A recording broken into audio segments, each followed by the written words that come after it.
이번 시간에는 제가 속죄제에 대해서 여러분들에게 말씀을 좀 드리도록 하겠습니다. 우리 그 레위기에는 제사가 모두 5종류를 말을 하고 있습니다. 첫 번째는 오늘 제가 처음 말씀을 드렸던 번제에 대해서, 그 다음에 두 번째는 소제, 레위기 2장에 기록되어 있죠. 그 다음에 레위기 3장에는 화목제, 그 다음 레위기 4장은 속죄제, 그리고 레위기 5장 후반부부터는 속건제, 이렇게 5가지 제사에 대해서 기록을 하고 있어요. 그런데 이 5가지 제사에 등급이 있다는 거 아십니까? 더 거룩한 게 있고 덜 거룩한 게 있어요. 아니, 예배는 다 똑같은 예배인데 더 거룩한 예배가 있고 덜 거룩한 예배가 있을 수가 있나, 이런 생각 들 수 있지 않습니까? 아니, 그래 생각하셔도 사실 여러분들 예배를 여러분들 드릴 때 좀 구분하지 않습니까? 주일 오전 예배 제일 특별하게 생각하고, 주일 오후에 드리는 예배는 약간 급이 낮추고, 그 다음에 수요 기도에는 더 낮추고, 이런 거 다들 하셨죠, 그죠? 이것하고는 사실 다르긴 한데, 여러분 그 탈무드 잘 아시지 않습니까? 여러분들 그 유대인들이 좀 특별하지 않습니까? 엄청 똑똑하잖아요. 제가 2019년 12월 달에 KBS에서 유태인 0.2%가 세계를 지배하다, 이런 다큐멘터리를 한 적이 있습니다. 보셨는지 모르겠는데, 보셨다 하더라도 너무 오래전 거라서 기억을 못 하시겠지만요. 거기 보면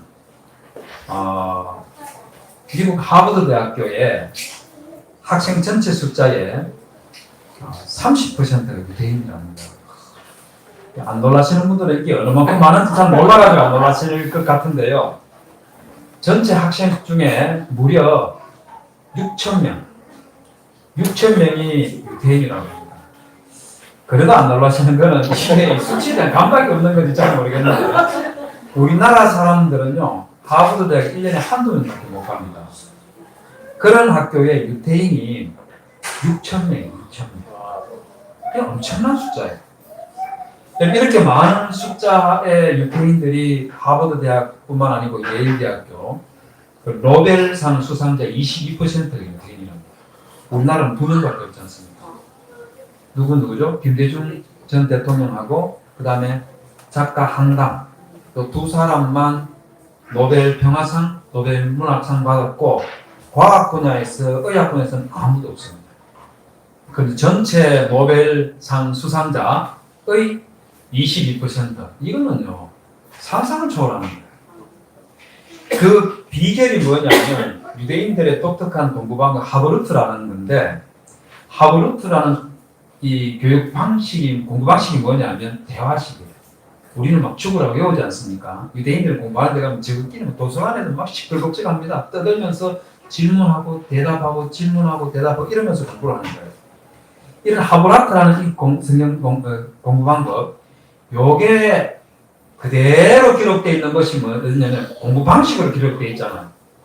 모든 내용들이 대화식으로 기록되어 있는 그게 탈무드입니다. 탈무드보다 더 앞에 있는 게 미시나라는 게 있는데, 앞에 보시면 이게 바로 미시나라는 책입니다. 탈무드의 모체라고 했어요. 여기 보면은요, 여기 보면 미시나 제바힘, 제사 드리는 법에 대해서 기록해놓은 부분이 있는데, 여기 보면 제물을 2등급으로 나눴습니다. 가장 거룩한 제사하고 거룩성이 좀 덜한 제사, 둘로 구분해놨어요. 가장 거룩한 제사는 뭐냐면 번제하고 속죄제, 속건제, 이게 제일 거룩하다는 겁니다. 그 다음에 거룩성이 낮은 거는 뭐냐면 화목제, 그 다음에 첫 생산물, 그 다음에 눈에 띄는 게 하나 있죠, 그죠? 11조. 우리 11조 굉장히 중요하게 생각하는데, 11조를 거룩성이 떨어지는 걸로 그렇게 구분해놨습니다. 그 다음 6월절 양. 6월절 양도 우리는, 6월절 어린 양은 누구를 예표합니까? 예수 그리스도를 예표하기 때문에 굉장히 특별하잖아요, 그죠?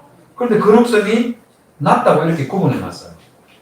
이 거룩성을 등급을 이렇게 나눈 게 뭐냐면, 실제로 예배의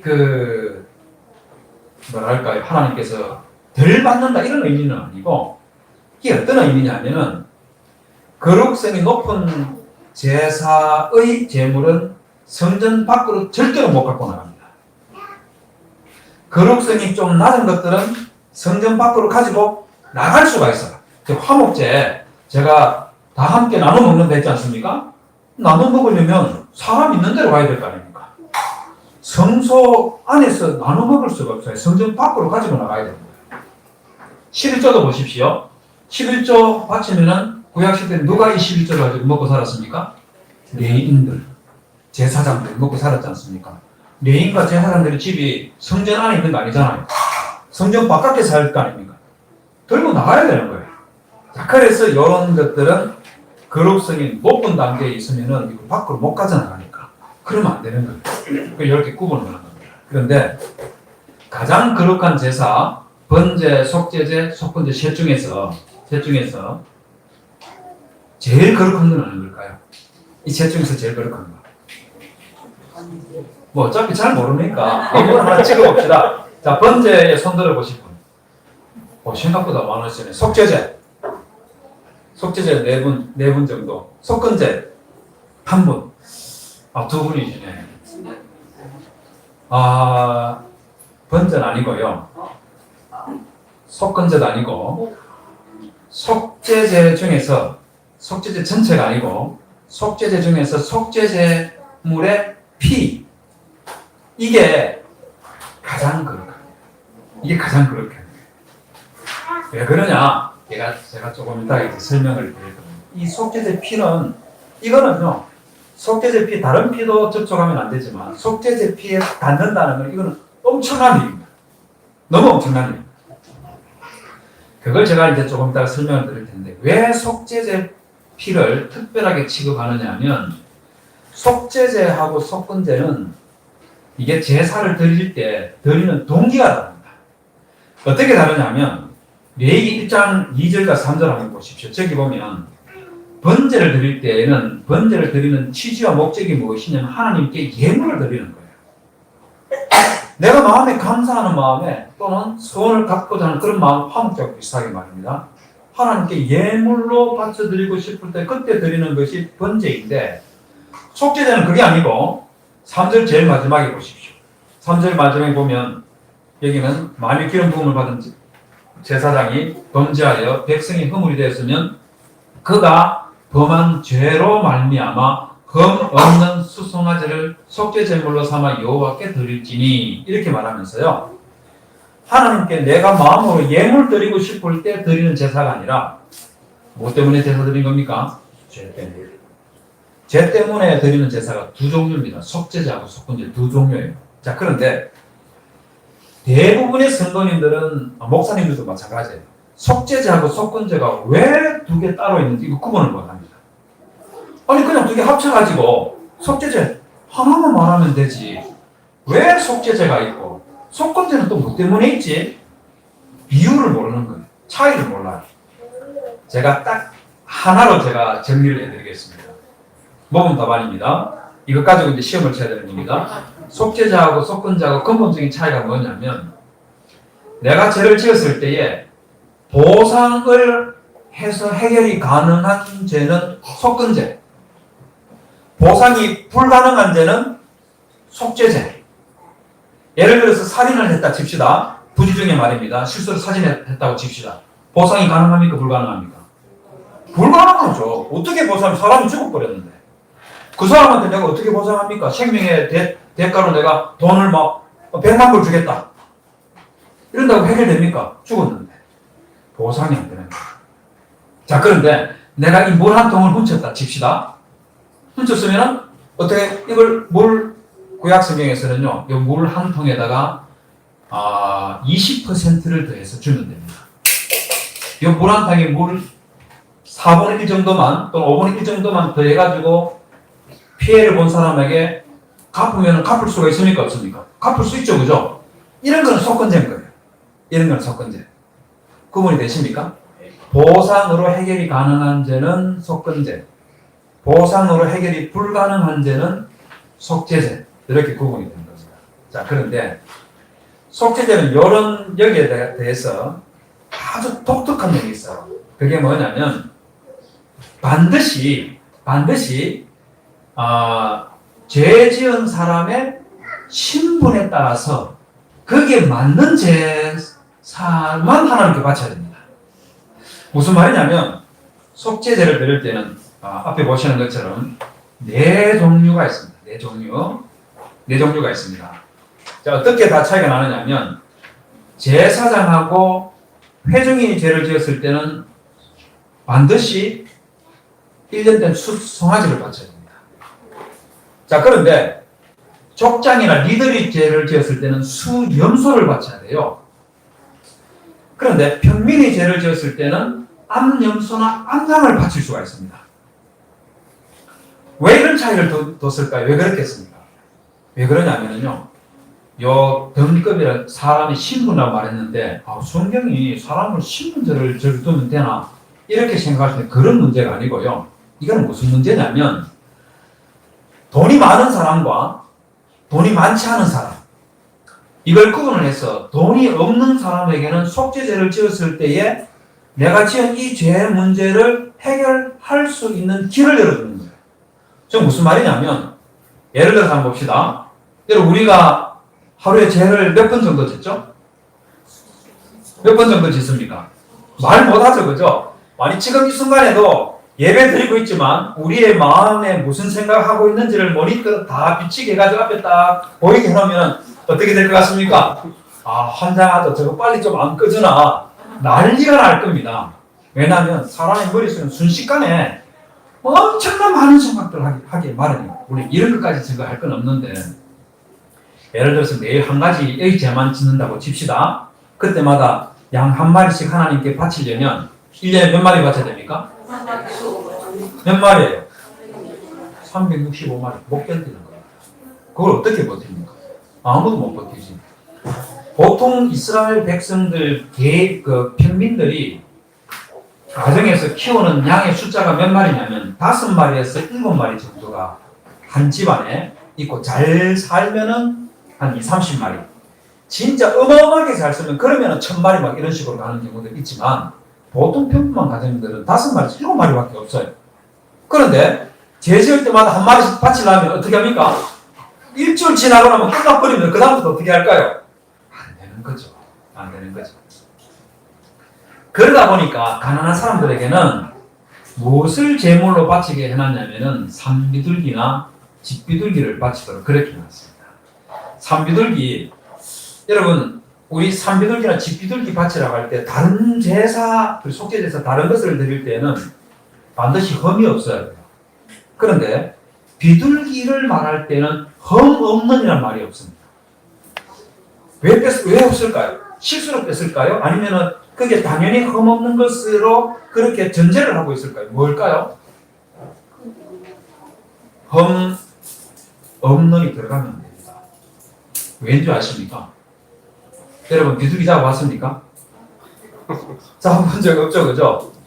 만화책에 보면 오성과 한음 같은 그런 만화책에 보면 소쿠리에다가 밑에 그 곡식 집어넣어 놓고 참새가 딱 들어가면은 밧줄로 확 당기면은, 나무 기둥 당기면은 소쿠리가 엎어지면서 참새 잡는 그런 만화들 옛날에 본 적 있죠, 그죠? 근데 직접 해본 적 있어요? 안 잡힙니다. 참새가 밥은 줄 압니까? 땡기기 전에 참새들이 다 뭉치고 다 도망쳐버립니다. 시골에서 사는 분들 다 경험 있잖아요. 불가능한 거예요. 비둘기 잡으려고 하면 비둘기를 어떻게 잡습니까? 맨손으로 잡아야지.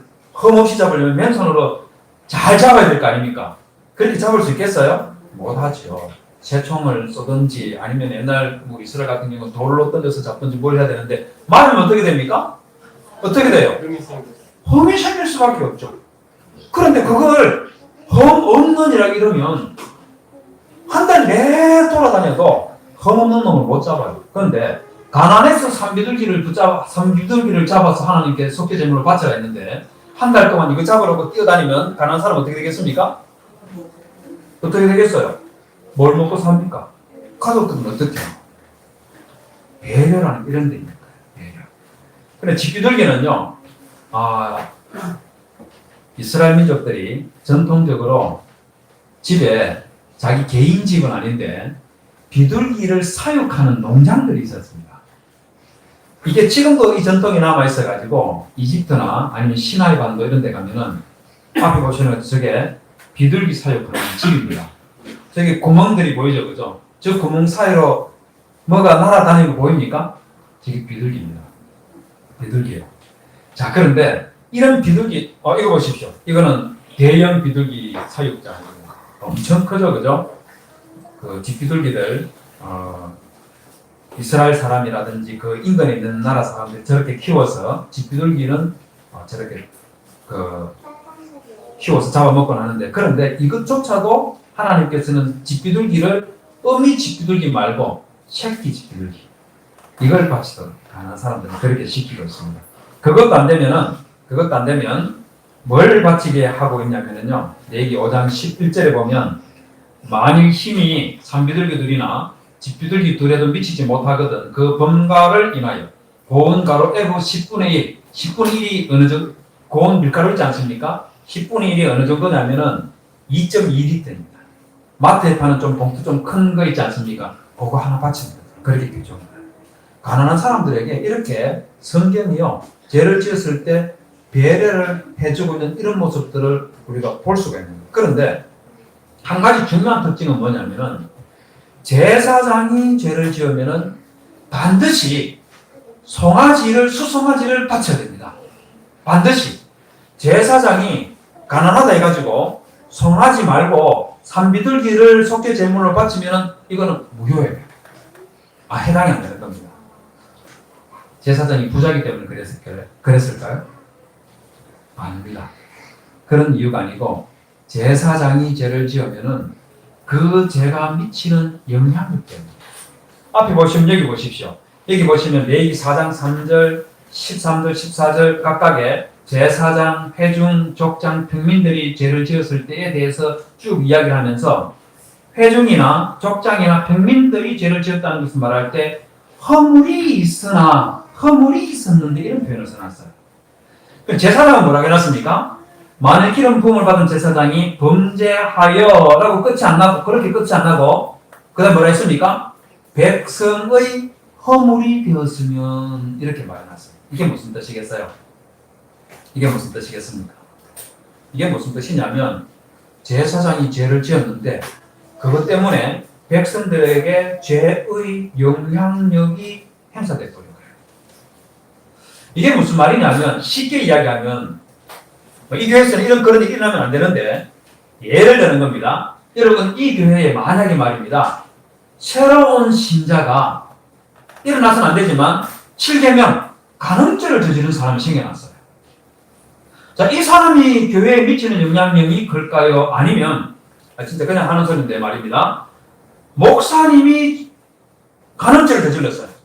자, 둘 중에 목사님이 간음죄를 지은 것하고 초신자가 간음죄를 저지른 것하고 영향력이 누가 클 같습니까? 누가 클까요? 초신자? 아니잖아요. 목사님이. 초신자는 교회 떠나가면 그걸로 끝나는 겁니다. 그렇지 않습니까? 떠나가면 끝나지만 목사님이 그와 같은 죄를 지으면은 교회가 난장판 돼버리는 거예요. 난장판 돼버려요. 그걸로 수습되는 게 아니고 이 교회는 세월이 많이 지나도 우리 교회 몇 대 목사님이 간음죄로 교회 그만두고 갔다는 게 좋은 글씨처럼 남아있습니다. 그러다 보니까 하나님께서 제사장들에 대해서는 돈이 많아서가 아니라 그들이 죄를 지었을 때 끼치는 영향력이 너무 크기 때문에 제사장들이 죄를 지었을 때는 송아지를 바치게 하면서 이 죄를 지으려고 할 때 두려울 거 아닙니까? 돈도 없는데 송아지 제물로 바치는 게 보통 일이 아니잖아. 그래서 그 죄에 대한 이 부담감으로 죄를 짓지 못하도록 그렇게 속박하는 그런 효과를 가지고. 그 다음에 속죄제는요, 제사를 드릴 때 반드시 하는 게 있습니다. 그게 뭐냐면 짐승의 머리에다가 안수를 하는데 그냥 안수를 하는 게 아니고요, 내 이름을 밝히면서 그 제물에다가 안수를 합니다. 왜 이름을 밝히고 제물에다가 안수를 할까요? 왜 그렇게 했습니까? 제가 이거는 어디에 나오느냐면요, 아까 봤던 미시나라는 책 제바임 1장 1절에 보면 이렇게 이야기합니다. 속죄제를 드릴 때 자신의 이름을 말하지 않으면 그 제물은 부적합하다. 못 드린다는 겁니다. 뿐만 아니라 속죄제를 드릴 때 내 이름이 아니라 타인을 이름으로 바치면 이것도 무효예요. 무효예요. 반드시 내 이름을 밝히고 그 위에다가 안수를 해야 되는 겁니다. 왜 그럴까요? 안수를 왜 했겠습니까? 두 가지 이유 때문입니다. 첫 번째는 뭐냐면 레위기 16장 21절에 보면 아론이 속죄제로 드릴 염소머리에다가 안수를 하는데 그냥 안수를 하는 것이 아니고 이스라엘 자손들이 지금까지 저지른 모든 불의와 죄를 거기에다가 다 이야기를 합니다. 왜 이야기했겠습니까? 이스라엘 백성들의 죄를 속죄 제물에다가 전가를 시키는 거예요. 대신 끄집어지게 만드는 겁니다. 이게 첫 번째, 안수하는 첫 번째 이유, 목적. 그 다음에 두 번째는 뭐냐면 이 제물을, 이 속죄 제물을 안수를 하는 순간에 나와 동일시하는 거예요. 내 대신 이 속죄 제물이 희생을 당한다 하는 그런 표시로 동일시하는 거예요. 레위기 8장 10절에 보면 레위인에게 안수를 하고 나서 이스라엘 백성들을 대신해서 일하도록 하는 이런 게 있는 바로 이것하고 같은 효과를 가져옵니다. 그래서 속죄 제물을 바치면 양 한 마리가 있지 않습니까? 양 한 마리를 속죄 제물을 바치면 안수를 통해서 내 죄를 거기에다가 전가를 시키고 그 다음에 이 속죄 제물은 그냥 짐승이 아니고 내 자신이다.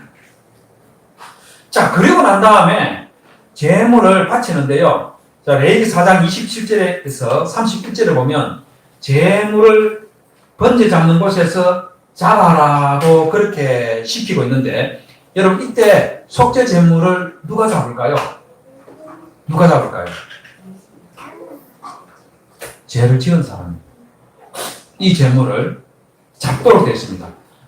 4장 27절을 보시면 저기 보면 만일 평민의 한 사람이 여호와의 계명 중 하나라도 부지 중에 범하여 허물이 있었는데 28절 보십시오. 주어가 안 바뀌고 그가 범한 죄를 누가 그에게 끼워주면 그는 흠없는 암소를 끌고 와서 그 범한 죄로 말미암아 그것을 예물로 삼아 그 속죄 제물 머리에 안수하고 그 제물을 번제물을 잡는 곳에서 잡을 것이요까지 할 때 주어가 바뀌었습니까? 안 바뀌었습니까? 안 바뀌었어요. 그 다음에 30절을 보십시오. 주어가 바뀝니다. 제사장은 하면서 주어가 어떻습니까? 바뀌었죠, 그죠? 눈에 보이죠, 그죠?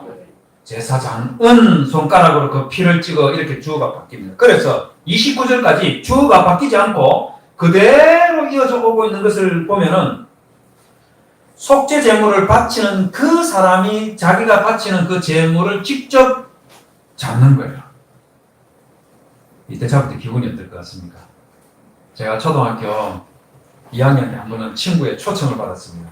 제 친구가 저보고 동현아 오늘 우리 집에 우리 아버지가 닭 잡는다, 닭 잡는 거 구경하러 올래? 이런 저를 초대를 했어요. 별 초대를 다 하죠.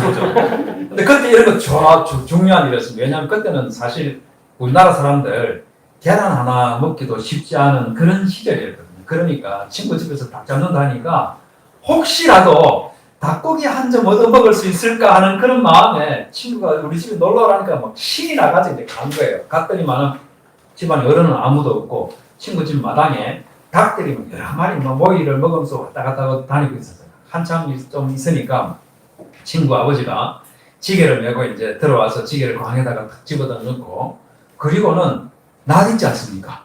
낫을 하나 들고 등 뒤로 탁 돌려가지고 이렇게 마당으로 이제 들어가더라고요. 마당 들어가니까 닭들이 막 모이를 먹고 놀다가 놀고 있었지만 주인이 가까이 오니까 그래도 주인이라도 누군가 보니까 얘들이 뭐지 이러면서 고개를 들 거 아닙니까? 그러니까 이 친구 아버지가요 진짜 번개 같은 속도로 팔을 휙 했는데 낫이 닭의 목이 날아가고요. 그런데 그 다음 순간 제가 너무 충격을 받았어요. 이 닭이 목이 날아갔는데 쓰러져 죽지 않고 저 있는 대로 막 뛰어오는 거예요. 미치겠는 거예요. 아니 사실은 저희들 쫓아온 게 아니고 얘가 목에서 피가 퐁퐁퐁퐁 나오면서 안 쓰러지고 막 움직이니까 초등학교 2학년밖에 안 된 애니까 너무 겁날 거 아닙니까? 그러니까 막 저한테로 오는 줄 알고 제가 막 놀래가지고 놀래가지고 막 비명을 지르면서 막 도망가고 막 그랬던 적이 있습니다. 그날 밤에 잠자는데 꿈에 먹이 없는 닭 한 10마리 정도가 나타나서 저의 주변을 뱅글뱅글 도는 그런 꿈을 꿨는데요. 아, 정말 죽는 줄 알았습니다. 그랬는데 초등학교 4학년쯤 됐을 때에 열차례 좀 지냈었는데 저희 어머니가 저를 보고 동년아 너도 이제 남자지 이러는 거예요. 여러분 남자들은 이 사람이 이상해가지고 남자라는 말만 들으면 피가 정상적으로 안 흐르고 거꾸로 도는 이런 특징이 남자들이 좀 있습니다. 좀 그렇지 않습니까? 너 남자가 그러면 돼 이러면 기분 엄청나게 나빠요. 그래서 어머니가 너 남자지 이러는 말 딱 하는 순간에 엄마 나 남자지 남자예요 이러면 그럼 너 다 한번 잡아봐라.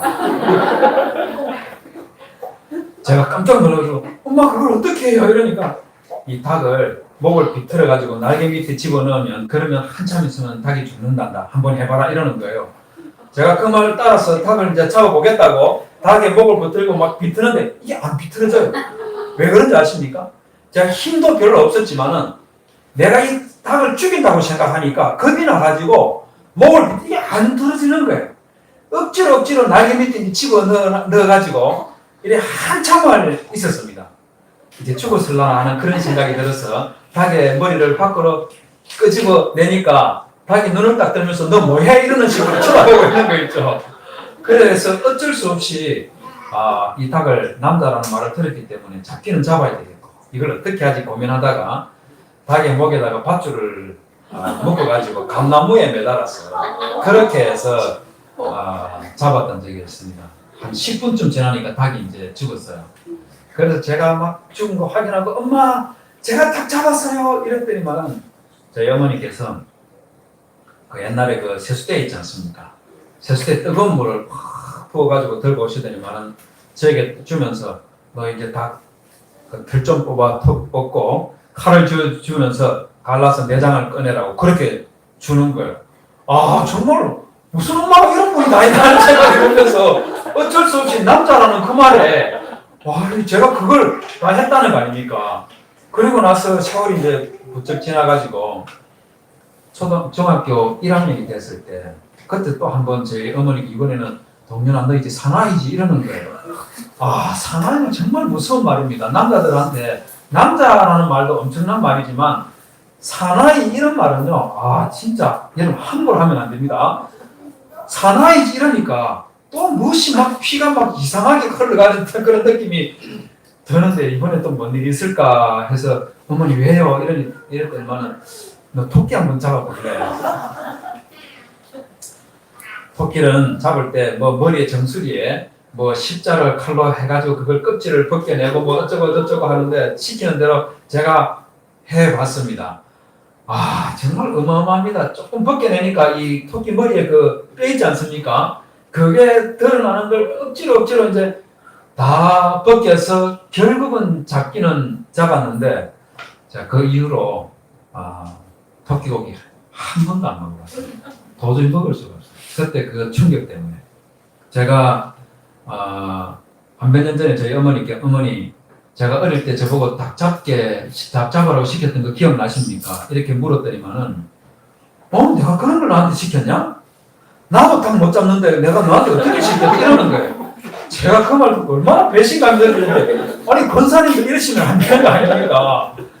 그래서 제가 그 말 듣고 너무 놀라가지고 아니 어머니 토끼도 잡기 없는데 그거 기억 안 나십니까? 이렇게 말씀드리니 전혀 기억이 안 난다는 거예요. 참 제가 많이 당황스러웠습니다.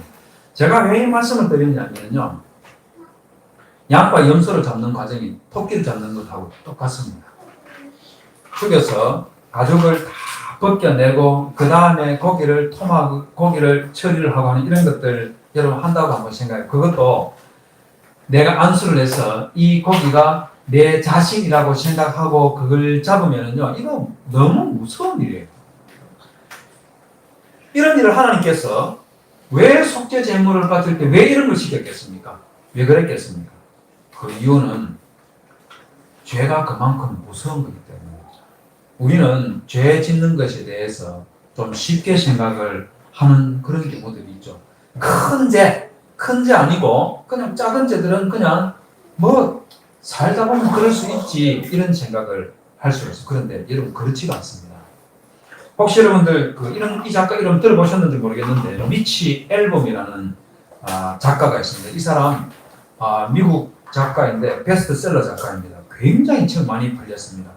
이 사람이 쓴 Tuesday with 머리와 함께하는 화요일이라는 이 책은요 우리나라에서 한글로도 번역이 됐습니다. 굉장히 책 좋습니다. 나중에 여러분들 한번 혹시 시간 되면 머리와 함께한 화요일 책 한번 검색해 보십시오. 사실 읽어보시면 참 좋은 책입니다.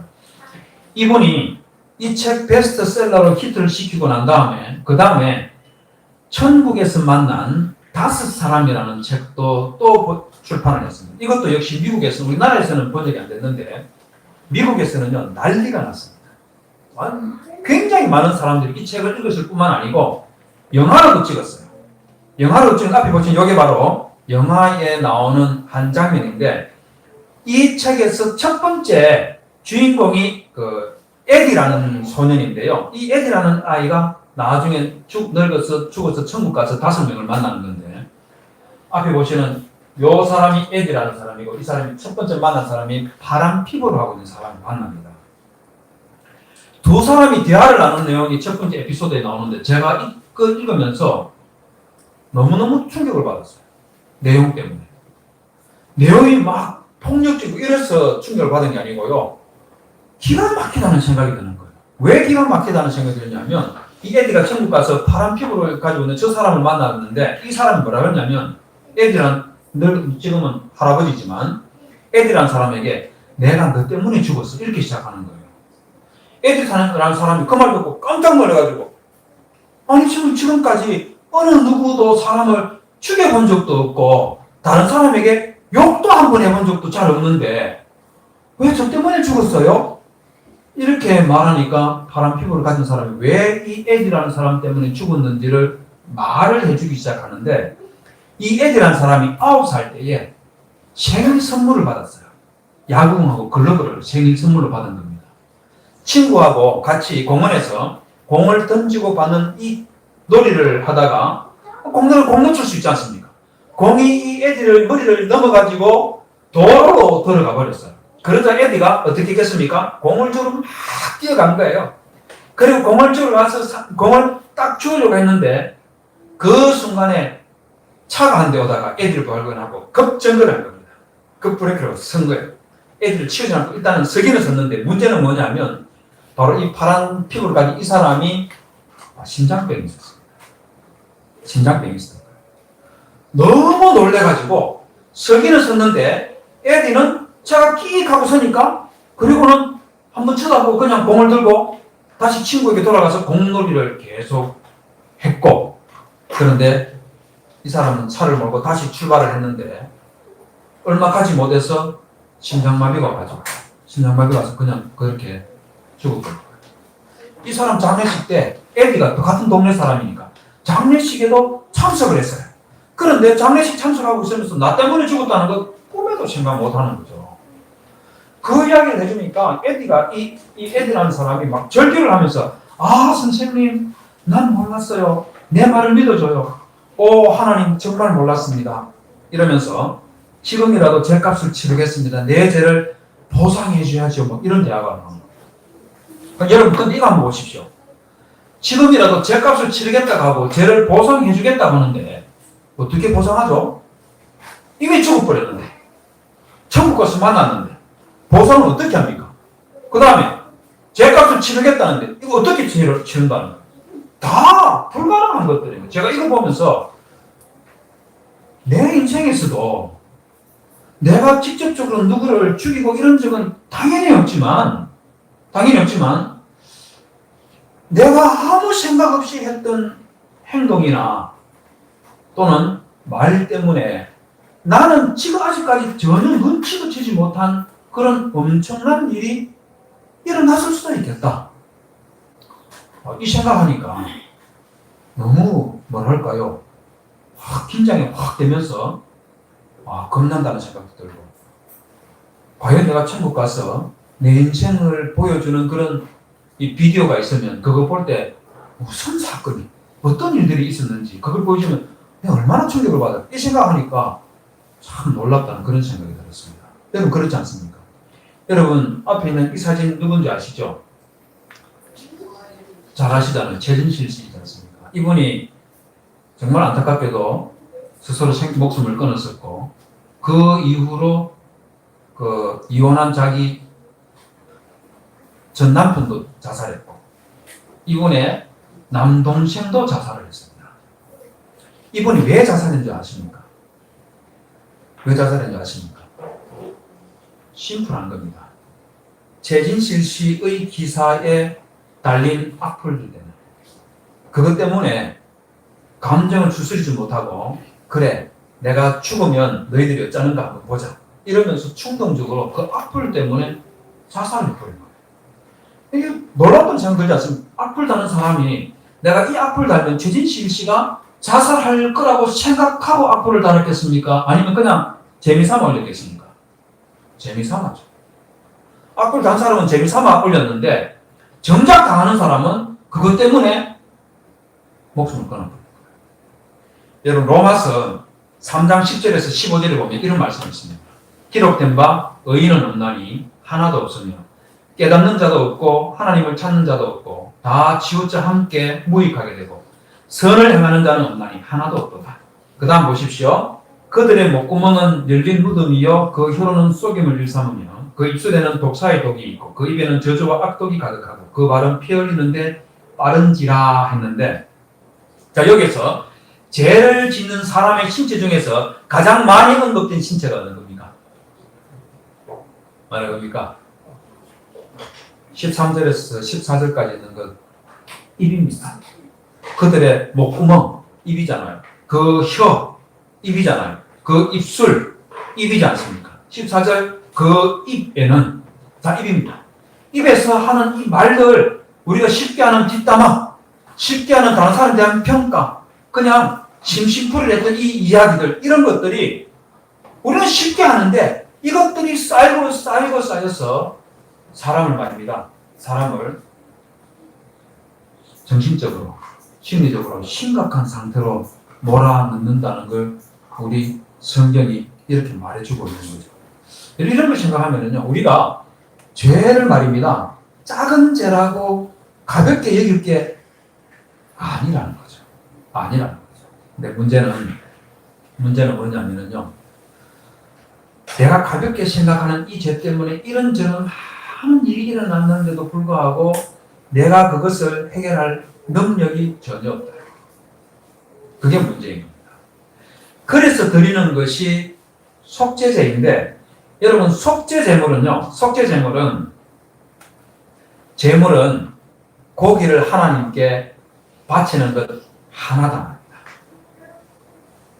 속죄제물을 드릴 때는 속죄제물에 있는 그 기름 있지 않습니까? 비계는 하나님께 드려요. 나머지 고기 모든 것들 절대로 하나님께 안 바칩니다. 어떻게 처리하느냐면 11절과 12절 보십시오. 저기 보면 뭐라 해놨어요? 그 수송아지의 가죽과 모든 고기입니다. 그것은 머리와 정강이와 내장과 똥, 곧 그 송아지의 전체를 진영 바깥 죄 버리는 곳에 가져가서 거기서 불살라 없애라고 그렇게 해놨습니다. 제단에서 바치는 것이 아니라 이거를요 이스라엘 백성 회중들이 사는 이 마을 있지 않습니까? 마을 밖으로 가져가서 반드시 거기에서 불태 없애야 돼요. 왜 그랬겠습니까? 왜 그랬겠어요? 이 죄지은 사람의 죄가 공동체 밖으로 완전 제거되도록 그래서 이 죄가 공동체 안에 영향을 끼치지 않도록 하기 위해서 아예 바깥으로 버려요. 아예 바깥으로. 그럼 속죄제는 그러면 뭐 가지고 하나님께 속죄하고 그러지? 이런 생각 들지 않습니까? 그죠? 그렇죠, 그죠? 바로 피입니다. 피. 속죄제물의 피만 가지고 예배를 진행하는 것. 그게 바로 속죄제예요. 5절과 6절 한번 보십시오. 7절까지 보면 저기 보십시오. 기름 부음을 받은 제사장은 그 수송아지의 뭐라고요? 피를 가지고 회막에 들어가서 그 제사장의 손가락에 그 피를 찍어 여호와 앞 성소의 휘장 앞에 7번 뿌리고 제사장은 또 그 피를 여호와 앞회장 해막한 향단 뿔들에 발라라 그렇게 시켜놨습니다. 이게 굉장히 중요한 부분입니다. 여러분 이게 차이가 있어요.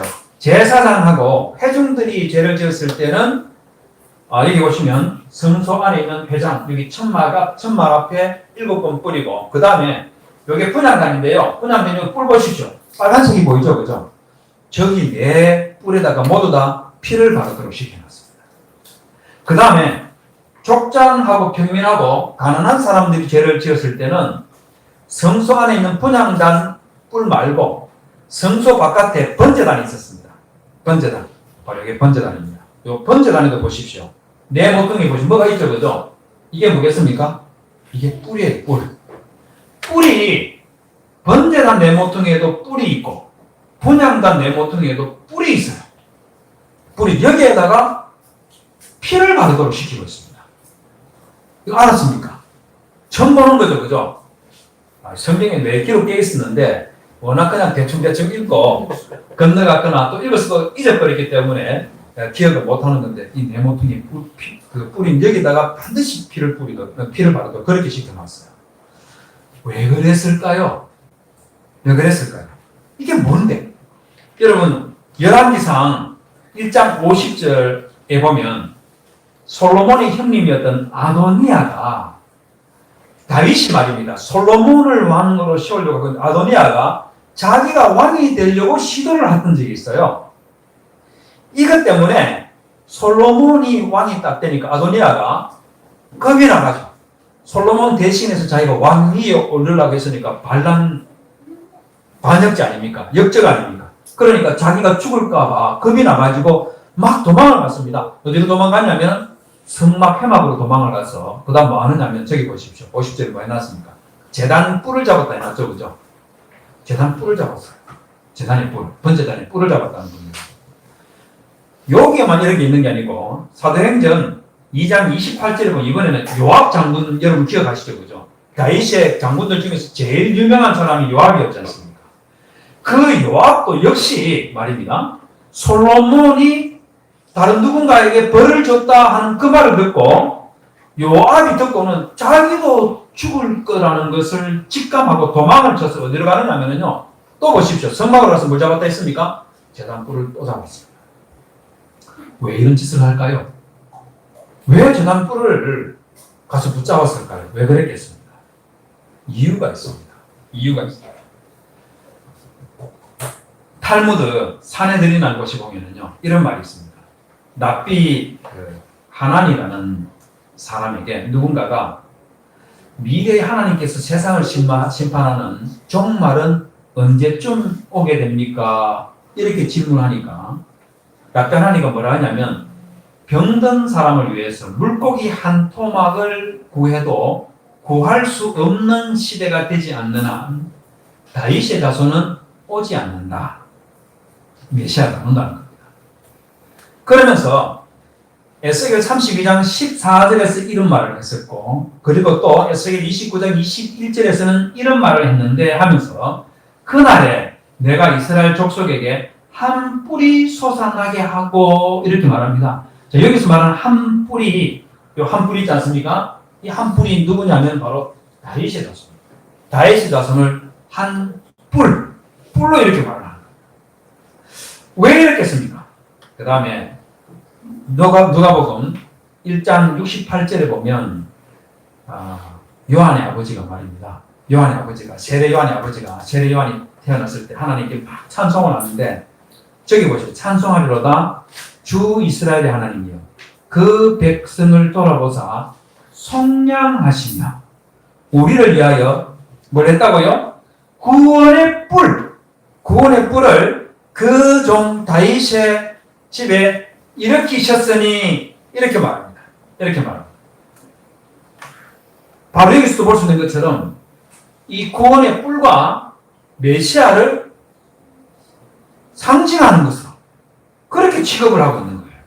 자, 그럼 여기서 우리가 궁금해해야 되는 게 하나 있어요. 그게 뭐냐면 그러면 저기 저 구원의 뿔이라는 것하고 번제단과 분향단에 있는 이 뿔하고 상호 관련성이 있는가 하는 이 부분에 대해서 우리가 질문해야 되겠죠. 이게 관계가 있다는 것이 요한계시록 9장 13절에 보면 저기 보시면은 여섯째 천사가 나팔을 불매 내가 들으니 하나님 앞 금단 네 뿔에서 한 음성이 나서라고 하는데 여기 보십시오. 하나님 앞 금단이 뭐겠습니까? 하나님 앞 금단. 저게 뭐겠어요?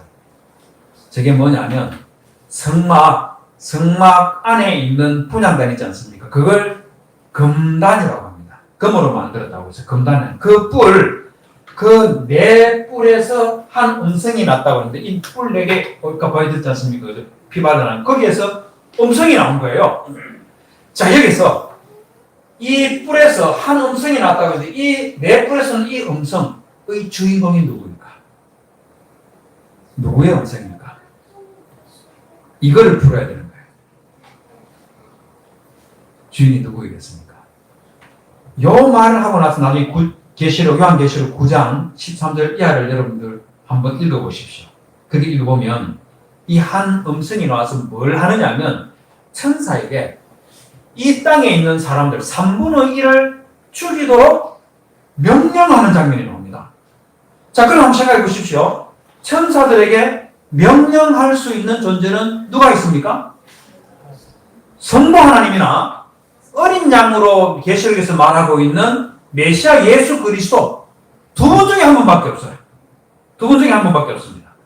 더군다나 천사들에게 그냥 명령하는 것이 아니라 땅에 있는 사람, 죄 많은 인생들 3분의 1을 죽이는 엄청난 재앙을 쏟아붓도록 명령할 수 있는 위치에 있는 사람은 미래에 재림하셔서 이 땅을 심판하시는 예수 그리스도 밖에 없는데 그분의 음성이 하나님 앞 금단 네 뿔에서 나왔다고 이렇게 말하면서 금단의 네 뿔이 누구라고 하는 것을 말해주고 있습니까? 바로 예수 그리스도 메시아를 상징하는 거라는 것을 보여주고 있는 거예요. 그래서 구약시대 때에 속죄 제사를 드릴 때에 번제단이나 분향단 뿔에다가 피를 발랐던 이유는 이 죄지은 사람의 죄를 모조리 예수 그리스도에게 전가시키는 거예요.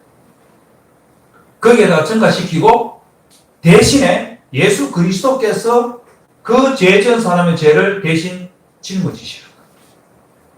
이게 구약에서 속죄 제사를 드리는 이 제의 속에 반영되어 있는 예수 그리스도의 십자가인 거예요. 여러분 그런데 말입니다. 이거 우리 다 아는 건데 그런데 문제는 뭐냐면요. 그리스도께서 우리의 죄를 다 대신 떠맡아 주시기 때문에 너무 감사한데 우리 자신들 스스로를 돌아보면은 죄 문제에서 쉽게 벗어나지 못한다는 겁니다. 이게 가장 큰 문제인 거죠. 여러분 윤동주 시인 잘 알지 않습니까? 그죠? 서시라는 그 시는 정말 유명하지 않습니까? 우리 한국 사람이 제일 좋아하는 시가 뭔지 아십니까? 윤동주의 서시가 1번. 2번은 뭐겠습니까?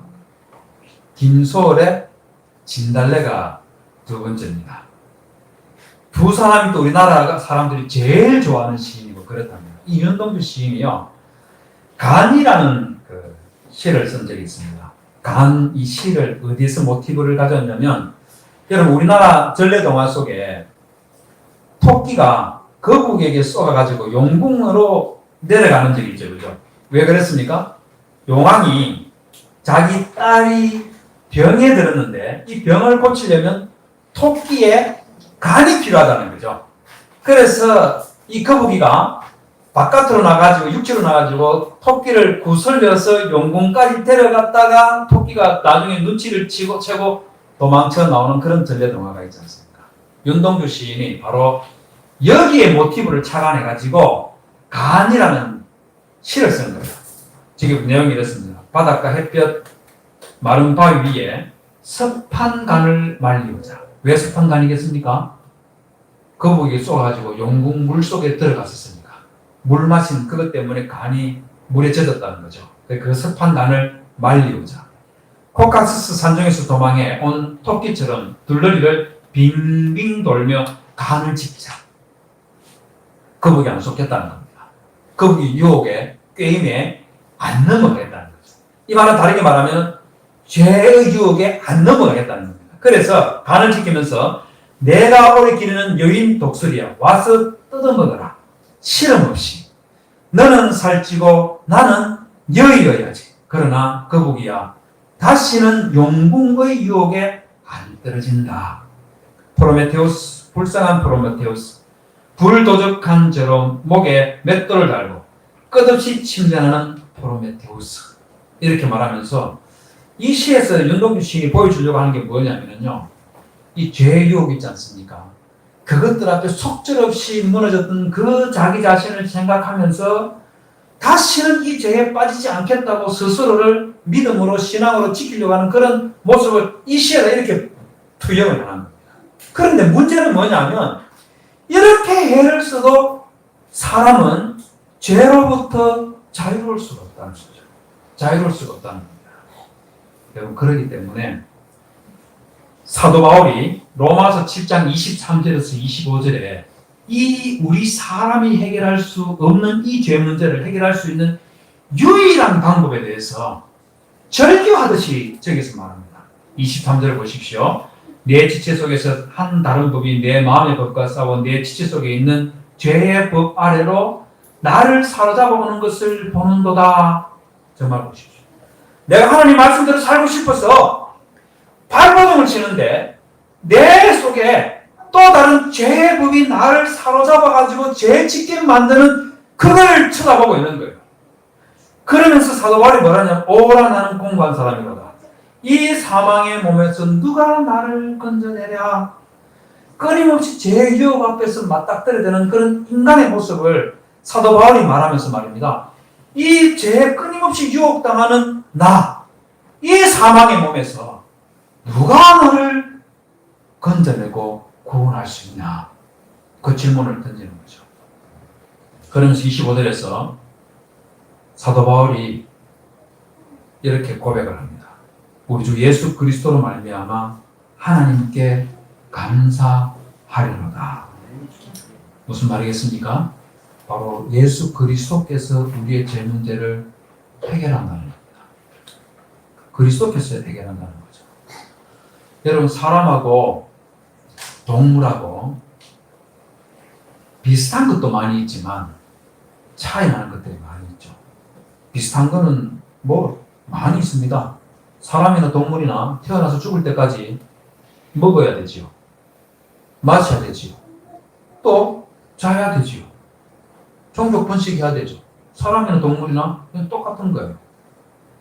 근데 차이 나는 것도 많이 있어요. 많지 않습니까? 그런데 그 많은 차이 중에서 하나를 제가 이야기한다면요, 동물은 절대로 없는데 사람은 가지고 있는 게 있어요. 그게 뭐냐면 죄 문제입니다. 죄의식. 사람은 언제인지 모르지만 아주 어린 순간부터 죄라는 것을 알게 되고 그 죄 때문에 고뇌하게 되고, 죄를 지었을 때 누가 말하거나 안 하거나 관계할 것 없이 양심에서 말입니다. 양심에서. 교회를 다니든 안 다니든 상관할 것 없이 양심에서 이 죄 때문에 끊임없이 고민하고 고뇌하고 이거 안 해야지 이러면서 또 끌려 들어가는 이런 독특한 모습이 짐승하고 다르게 사람에게는 가지고 있다는 겁니다. 여러분, 이 문제 어떻게 하면 좋겠어요? 그냥 에이 세월이 약이다, 그냥 잊어버리면 그만이지 하고 그냥 무시해버리면 되는 겁니까? 사람은 그렇지가 않다는 거예요. 죽는 순간까지 이 문제가 해결 안 된 사람들이요, 끊임없이 아파하고 힘들어하고 고통스러워하는 게 이게 바로 죄 문제 아닙니까? 바로 이 죄 문제를 해결할 수 있는 유일한 방법은 구약시대 때 그냥 이스라엘 백성들이 속죄 제물 하나 그거 바쳤다고 끝나는 문제가 아니에요. 속죄 제물을 바치고 그 피를 번제단과 분향단에 뿌려다가 피를 발라서 그리스도에게 죄 문제를 맡기고 그분이 해결해 주기를 소망했던 것처럼 우리 시대는요, 구약시대처럼 속죄 제물을 바치는 이런 일을 하지 않지만 대신에 우리는 이미 오셔서 십자가에 못 박혀서 우리 대신에 피 흘렸던 그 그리스도를 바라보면서 그분을 믿으면서 그분이 내 죄를 용서해 주신다는 것을 그 믿음으로 우리의 죄 문제가 해결되는 그런 은혜를 하나님께서 우리에게 주셨다는 거예요. 아멘. 돈으로 해결할 수 없고 재물로 해결할 수 없는 그 제 문제, 우리 주님께서 해결해 주셨다 하는 것을 굳게 믿으시고, 성도 여러분 자유하십시오. 아멘. 하나님께서 우리를 용서해 주셨다는 것을 믿으시고, 죄와 사망의 그 두려움과 굴레에 얽매이지 마시고 기쁨과 자유로움을 풍성하게 누리시는 그런 성도님들이 되시기를 주님의 이름으로 축복드립니다. 우리 다 같이 한번 기도합시다. 하나님 아버지, 우리 하나님께서 우리에게 이와 같이 놀라운 은혜를 주신 것을 감사합니다. 많은 사람들이 죄 때문에 고통스러워하고 고민하고 그 죄의 짐 때문에 그렇게 신호하고 있을 때 하나님, 저희에게는 그리스도를 주셔서 감사합니다. 하나님 아버지, 저희들이 사는 날 평생을 살아가면서 그 그리스도의 십자가를 바라보게 하여 주옵소서. 우리 다 같이 주여 한번 부르고 다 같이 한번 하나님께 감사의 기도를 올려드리도록 하겠습니다.